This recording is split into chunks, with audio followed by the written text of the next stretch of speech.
Welcome back, everyone, to another episode of the Unexplained and Unsolved podcast. In this episode, I will be talking about the movie Don't Worry, Darling. And just as a little warning to anyone who hasn't seen the movie already, this video will include spoilers. With that being said, obviously, if you haven't already seen it, I would definitely not watch this video and I would go watch it first. And by it, I mean the film. So, Don't Worry, Darling is a film directed by Olivia Wilde, who is actually also an actress in the movie. And so, the two main characters are Harry Styles and I believe her name is Florence Pugh. And so Don't Worry Darling uses one of those common movie tropes where it kind of makes you think of one thing, and so you're just sitting there and telling yourself like, okay, yeah, I'm following along, I know exactly what's happening, and then it just throws a total curveball at you. For example, I thought that they were for sure like being tested on, like the people inside the community, and they were in the end, but in my head I was thinking like, just because of how the movie was set up, it made me think that they were being like tested on like with nuclear weapons or something, because the movie makes you think that they're living in like this 1950s like barren desert area, and also the way how the town is set up, it just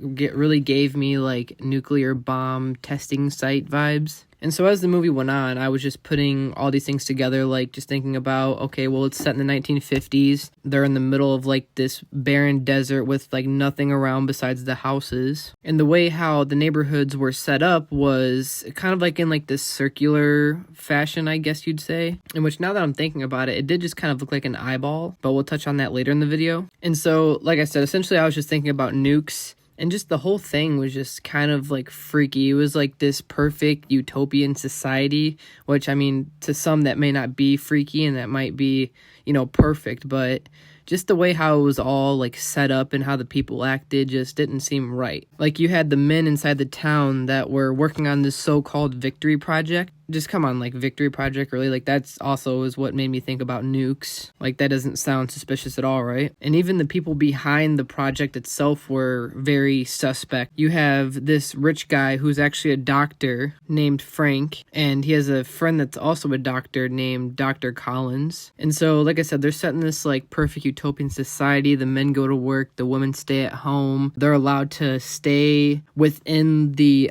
community. They can go shopping, and I guess they go out to eat and stuff like that. But the one rule is that they can't go outside of like the circle, which outside of the circle is the victory headquarters, which was obviously only open to the men that were working at the facility, or at least what we thought was a facility. And so, surprise, surprise, this all turns out to just be one big lie. And you can just tell that there's definitely something going on. Like, for instance, the main couple, Alice and Jack Chambers. Alice has this friend named Margaret, and she pretty much just goes crazy, and they say that the reason why she went crazy is because she went out into the desert, and everyone thinks that this lady killed her kid, but the lady actually was following this red plane that she had like some sort of hallucination of that crashed in the desert. But when the lady came back, her kid was nowhere to be found, and apparently the lady was telling everybody that the people that are running the community, like the men in the Victory Project, are like punishing her, so they took her child away. And because, like I mentioned before, they're not allowed outside of the perimeter of the community, so obviously she was venturing out into this off-limit area. And so after all that goes down, everyone in the community just thinks that she's crazy and she's kind of just like an outcast. But then it gets a little crazy when Alice ends up seeing the airplane, and she also follows it into the desert, into this unauthorized area. And so Alice actually ends up making it all the way to the Victory headquarters and ends up touching the building, which kind of just makes this whole story spiral out of control.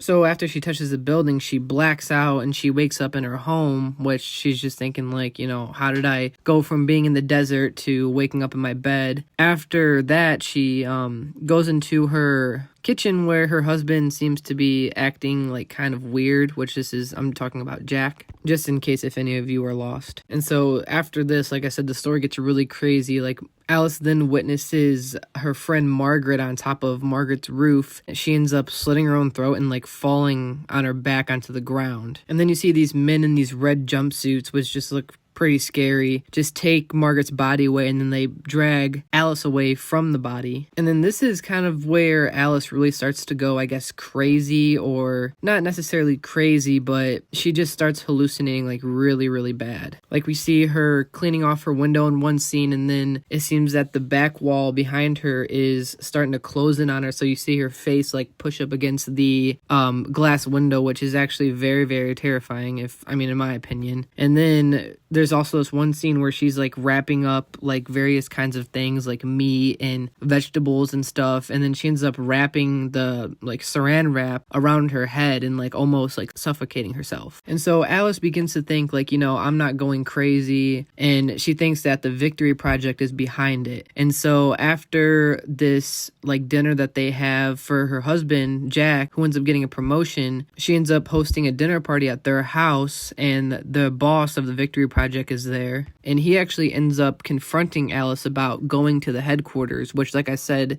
they're not supposed to be over there. And so this kind of just sparks an argument between Frank and Alice, and just really makes Alice look crazy. And this makes Alice's friends get pushed away and causes problems between her and Jack. And so she's just trying to convince Jack, like, we got to get out of here. This place is no good. There's something really weird going on. And so she thinks that she convinces him, but then Jack actually kind of betrays her and arranges for her to get kind of like abducted or kidnapped by these men in the red suits that I mentioned before. Like they're like wearing like these red jumpsuits, so they just like drag her out of Jack's car. And so after this, we see Alice kind of go underneath this like old school shock treatment, and it's just like a really horrific scene. Like you just really feel bad for her, because like nobody should ever go through that. And after this so-called treatment, Alice comes back with a kind of like memory issues. Like she will see things at times and kind of have like, I guess, these like premonitions or something. She seems to be like quote unquote normal and like back to the old Alice. And so at this point of the film, this is where like I guess the twist or the curveball is finally revealed to the audience. And so the gist is up at this point. Like we see they're actually not living in this like 1950s set era where they're living in the desert. They're actually living in this kind of like metaverse or like cyberspace, I guess you'd call it. Like everything's made up. Like everything Alice knows, or at least that she thinks she knows, was all a lie at the end. And she's just like I said, just kind of living in like this cyberspace, kind of something similar to like The Matrix, like how that movie is set up and everything. And so the curveball really hits you when it shows Alice with an iPhone, and she's actually a doctor. And in the real world, it's set in like modern times, like in today's times. And so we know that Jack and Alice are actually together, but their life in the real world is nowhere as near as nice as the one in this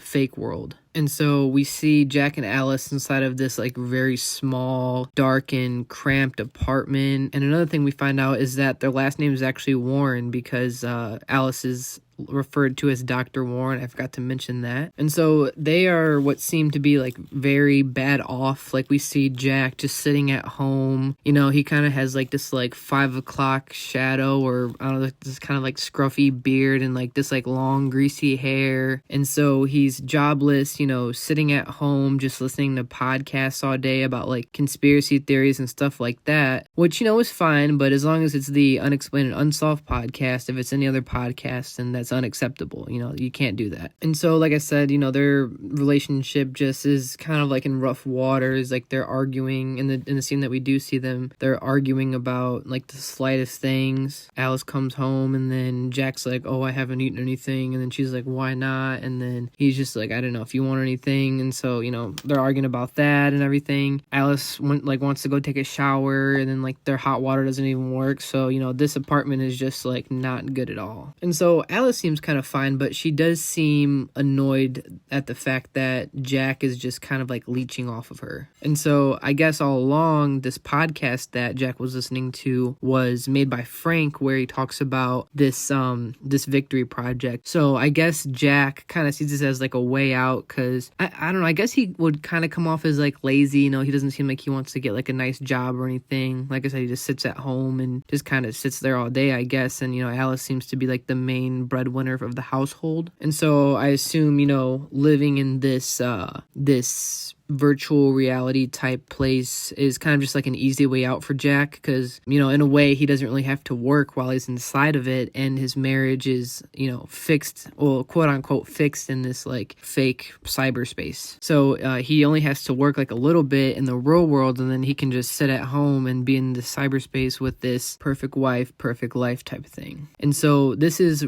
pretty much what Frank promises. He says that if you join him on this victory project, your life will essentially just be perfect. And I guess his vision of a perfect world is set in the 1950s, where pretty much men just ruled everything. And so this is where it gets really messed up, because we then find out that in order for Jack to get Alice into this, like virtual reality type place, he has to put her into this medically induced coma, where she's literally just like sitting on the bed, or actually laying on the bed, paralyzed with her eyes pretty much glued open wide, with like these like little scanning things, not really like similar to like a virtual like reality headset, but like in a way like a virtual reality headset. And so Alice is, like I said, just in this coma. She's hooked up to this IV where it's, I guess, just like kind of feeding her nutrients. And so she's, just in this like hypnosis kind of state where, the brain, I guess, is tricking her into thinking that she's actually living in like this 1950s world, because it's kind of just like a dream, I guess. Like she's like in this deep sleep in a way. And so this is what makes Alice think that the world is real. But then,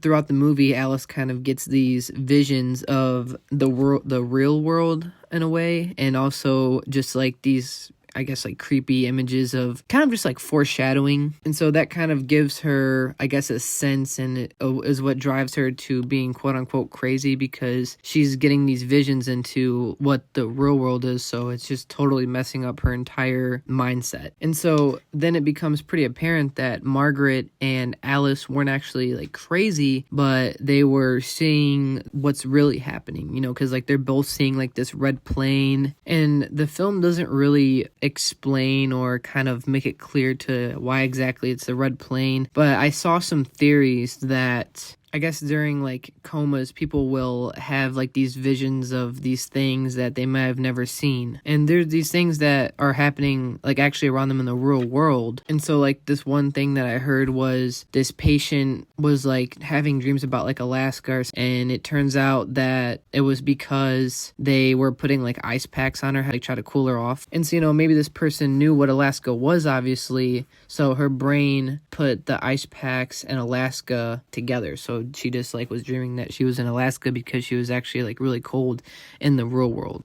And there's other stories like this too. Like this other one I heard was about this doctor who believed that he was like in the divine, like kind of like in heaven. But these are just pretty much just hallucinations that you're having. Like you're dreaming about hallucinations because you're in like this coma like state. And so if you're into psychology and everything, I'm gonna put some articles in the description that I found that were pretty interesting, because I was kind of doing like more research about it, because after I heard that story I just wanted to learn more. And so now back to the film, I guess one of the theories between fans is that the red plane could, I guess, symbolize that it's like showing the exit. So whichever way the plane is facing is actually how to get out of this simulation. And so this is pretty much Alice's and Margaret's brain telling them that they need to get out of this simulation. And another fan theory is that Shelley, which is Frank's wife, is actually the culprit behind this, and maybe she's trying to show these women a way out, because pretty much this is the men that are controlling these women, because all the women inside of this virtual reality type space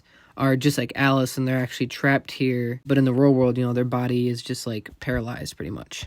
Because for all we know, this lady Shelley could also be trapped in here by Frank or something, and maybe she's just trying to help all these women out, and she's maybe also trying to get out, because all these women don't really know that they're inside of this world. And so you can kind of see it throughout the film. There's like this whole thing between like being in control, quote unquote, but actually they're being controlled. You see this when they're doing their like ballet recital or like routine, whatever you want to call it. They're all like kind of following this uniform and like controlled manner. So it just kind of hints towards that they're like all being controlled. For Alice to kind of figure out what's going on, Frank is essentially challenging Alice to make it out of this virtual world. since no other woman has tried to challenge him in any type of way, so he's just kind of seeing this as like some sort of game, or maybe he's just trying to see how good his world actually is and how it can keep people inside, because essentially his world is just this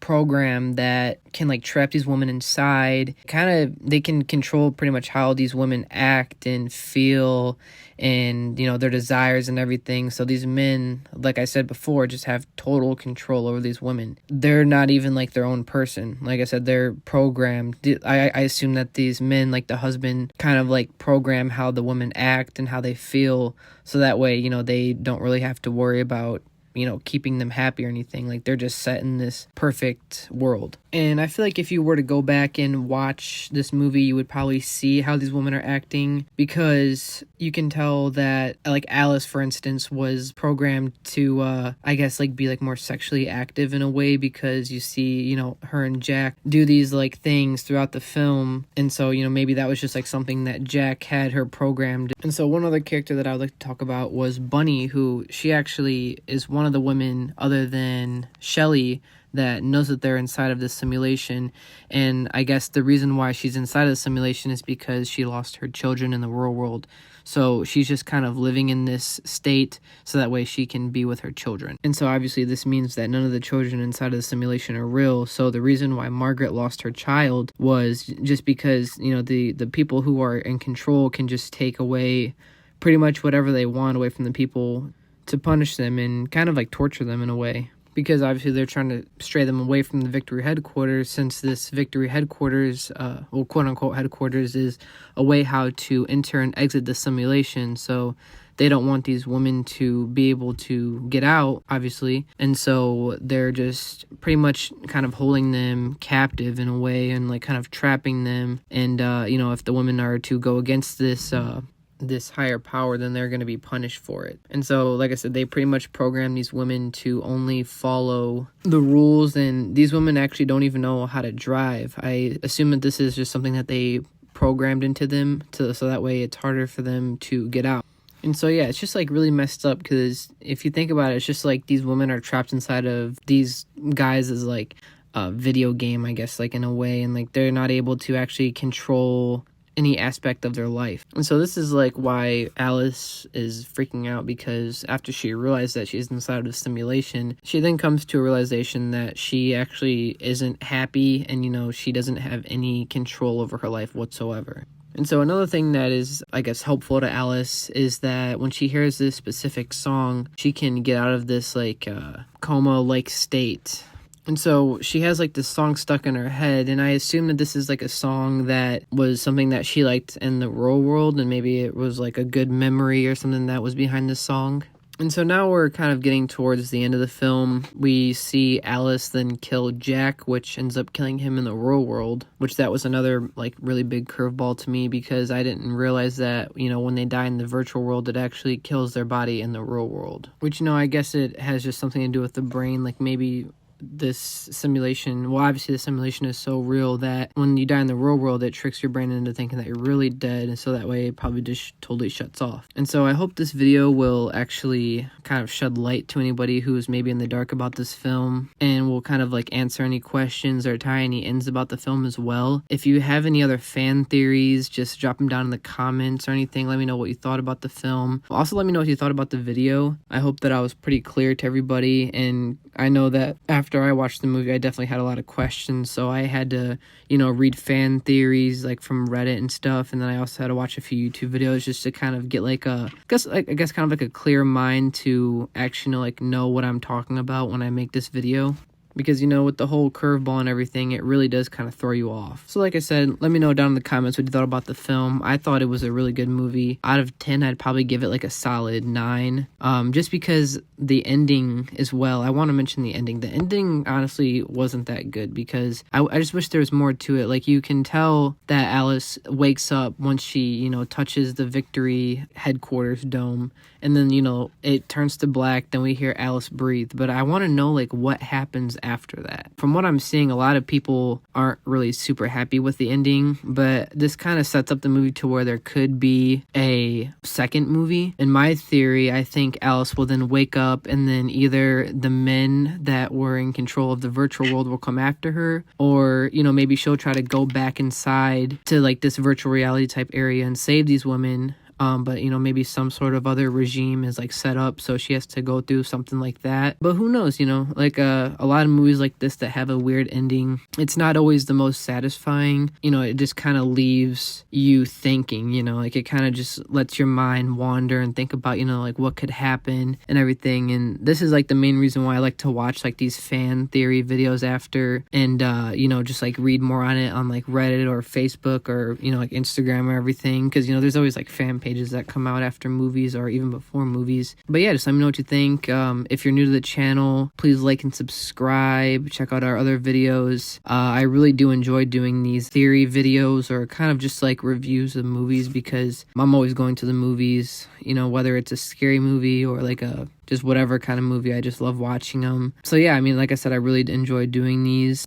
And I think for my next video, I'm going to be reviewing the Jeffrey Dahmer series on Netflix. I know in my past video, I said that it was a movie. My apologies, but I actually thought it was a movie. I didn't know it was a series. And so I'm about halfway done now, but, you know, I'm just going to have to, it's another thing where I'm just going to have to, you know, like watch some other theories or, you know, kind of like fan reactions to the series and kind of like base my video off of that. But yeah, I'll definitely be posting this video hopefully either by Wednesday or maybe Thursday. I just kind of wanted to give people, you know, time to watch the movie. I know not everybody's able to go see the movie right when it comes out over the weekend, because, you know, usually movies comes out on like Friday or something. So I don't really want to be like the person that spoils the movie for somebody, or, you know, just, I guess, makes a film not as enjoyable to somebody because they already know what's going to happen. And one more thing that I want to mention is that we actually just hit 62 subscribers while I'm making this video. So I just want to say thank you to everyone who's supporting the channel. You know, it just seems like every video we post, we gain more and more followers, and, you know, just start getting more views. Like, I think the last video, the Dahmer trailer review, I believe it's at like 236, at least it is at right now while I'm recording this video. So, you know, you can just tell that we're starting to really gain some traction here. But yeah, really exciting stuff. Make sure you follow us on Instagram, TikTok. I'll put the links for those in the bio as usual. And yeah, like I said, I'm also going to put the articles to the cases about comas and everything. I would put some more links to the videos that I watched, but I watched like probably like 5. So I don't know. I mean, it might be kind of annoying just going through all those different videos. But shout out to those people that, you know, really made it clear to me, like, what the movie really meant. So I think that's going to be the end of this video. And, yeah, have a good night, everyone.